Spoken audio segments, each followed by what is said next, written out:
kita ketahui dan ada yang dicontohkan oleh Allah di dalam Al-Quran, hal ini tidak pernah dicontohkan oleh Nabi Sallallahu Alaihi Wasallam. Tidak dicontohkan oleh Nabi kita tercinta Muhammad Sallallahu Alaihi Wasallam.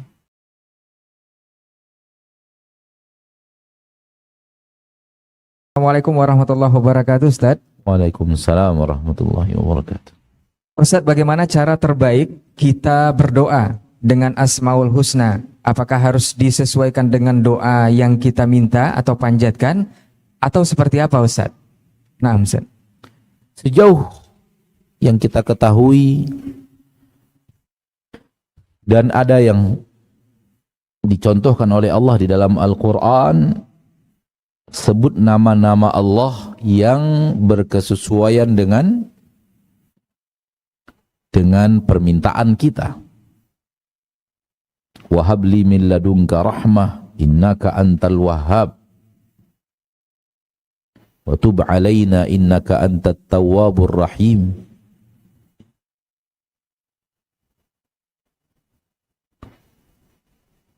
Waftah bainana wa anta khairul fatihin. Begitu dan begitu juga yang disampaikan oleh para ulama kepada kita. Ketika meminta kepada Allah rezeki, panggil Allah dengan nama Allah Ar-Razzaq. Ketika minta maaf kepada Allah, panggil Allah dengan nama-nama Allah yang berhubungan dengan sifat Allah yang pemaaf, Al-Ghafur, Al-Ghaffar. Ketika minta rezeki kepada Allah, minta yang berhubungan dengan rezeki, minta Allah memberikan kepada kita pilihan, sebut nama Allah Allamul Ghuyub, sebagaimana yang ada di dalam doa istikharah. Begitu yang ada di dalam Al-Quran, begitu yang ada di dalam sunnah. Adapun nama-nama Allah keagungan yang lainnya, itu diawali ketika kita berdoa, memuja dan memuji Allah. Ketika sudah mulai minta, berdoa dan meminta sesuatu, cari nama-nama Allah yang berhubungan dengan permintaan. Cari nama-nama Allah yang berhubungan dengan permintaan. Namun dalam memuji, memuji sebelum berdoa, silakan puja dan puji Allah sebanyak-banyaknya. Nah. Baik, barakallahu fiik, jazakallahu khairan Ustaz untuk jawabannya. Kita lanjut ke pertanyaan dari jamaah Masjid Al-Hijrah. Assalamualaikum Ustaz. Waalaikumsalam warahmatullahi. Ustaz, ana pernah mendengar bahwa kalimat akbar itu adalah bentuk sighah mubalaghah yang bermakna sesuatu yang melampaui batas. Maka apakah makna Allahu Akbar itu adalah Allah Maha Besar dan kebesaran Allah itu melampaui batas segala sesuatu? Mohon penjelasannya Ustaz. Jazakallahu khairan. Melampaui batas segala sesuatu maknanya adalah tak ada yang lebih besar daripada Dia. Dialah yang paling besar. Itu makna Al-Akbar. Allah berkehendak tak ada yang lebih besar daripada Dia. Sehingga seluruh makhluk yang Dia ciptakan pasti lebih kecil daripada Allah. Allah berkeinginan seperti itu.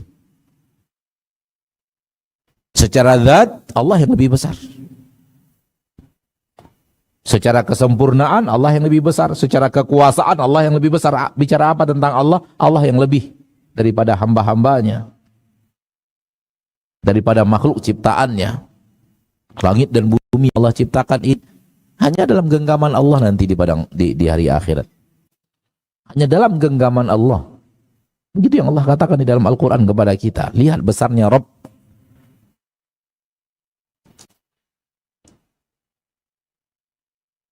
Dalam pertanyaan ini ada kalimat melampaui batas. Mungkin ini yang menjadi masalah. Melampaui apa makna melampaui batas? Maksudnya adalah tak ada yang bisa lebih daripada Allah. Allah yang paling segala-galanya, termasuk yang tadi yang kita bahas. Allah yang segala-galanya, yang Dia yang memiliki kesempurnaan, tak ada yang lebih daripada itu. Sehingga makhluk sehebat apapun, sekuat apapun, tak ada yang lebih kuat daripada Allah. Sebesar apapun, tak ada yang lebih besar daripada Allah. Semulia apapun, tak ada yang lebih mulia daripada Allah. Nah, Taib, jazakallahu khairan Ustaz untuk jawabannya. Kita lanjut ke pertanyaan dari pemirsa Hasil TV. Assalamualaikum warahmatullahi wabarakatuh Ustaz. Waalaikumsalam warahmatullahi. Ustaz, dari hamba Allah di Padeglang, ana mau bertanya Ustaz, apakah boleh berzikir itu hanya dengan mengingat nama Allah saja Ustaz, tanpa melafazkannya di lidah, seperti As-Somad tadi Ustaz? Jazakallahu khairan.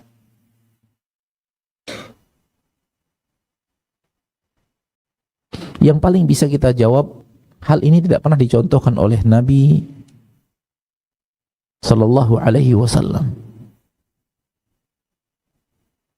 Zikir bisa di dalam hati, bisa dengan dilafazkan dengan lisan, tidak dalam hati saja, dan yang dilafazkan dengan lisan, mulut bergerak, suara keluar itu lebih afdol dibanding yang hanya di dalam hati. Karena yang dilafazkan dengan lisan ada kelebihan daripada yang hanya diingat di dalam hati. Apabila kita mengingat Allah di dalam hati kita, itu bagus. Bagus. Hati kita berusaha untuk ingat Rabb-nya dengan segala kesempurnaannya, ingat Allah dengan segala kemahakuasaannya, ingat Allah dengan segala kepemaafannya, dengan segala pemberi rezekinya. Namun yang ditanyakan di sini as-somad, lalu hati somad aja, somad gitu ya. Somad.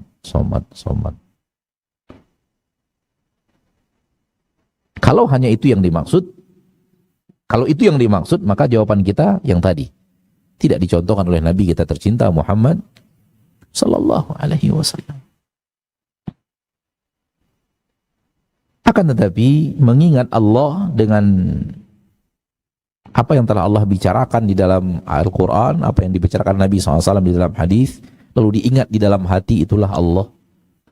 Seperti kita lagi melihat bulan, tatap bulan, nampak keindahan bulan, apalagi apabila bulan itu sudah sempurna purnamanya, ada keindahan yang luar biasa di dalam menatap bulan itu. Lalu kita ingat Allah, ini makhluk ciptaan Engkau ya Rabb, dipandang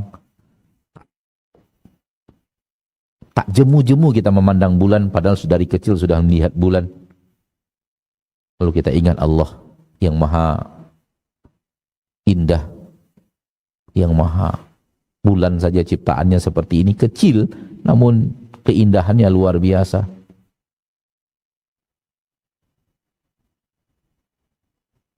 Kalau itu yang dimaksud mengingat Allah, bagus. Itu mengingat Allah di dalam diri. Dan Allah mengatakan dalam hadis qudsi, barang siapa yang mengingatku di dalam dirinya, maka aku akan mengingat dia di dalam diriku. Barang siapa yang menyebut aku di dalam majlis, maka aku akan menyebut dia di dalam majlis yang lebih baik daripada majlis itu. Maka kalau hanya ingat di dalam diri, itu juga bagus. Disebut juga bagus. Namun menyebutnya lebih afdal karena lebih daripada sekedar di dalam hati. Namun kalau yang dimaksud as-somad di dalam diri, sebut berulang-ulang, maka itu tidak ada sunnahnya. Walau disebut dengan lisan berulang-ulang pun tidak ada sunnahnya. Tak ada contohnya dari Nabi kita tercinta mengulang-ulang nama-nama Allah dengan menyebut nama saja.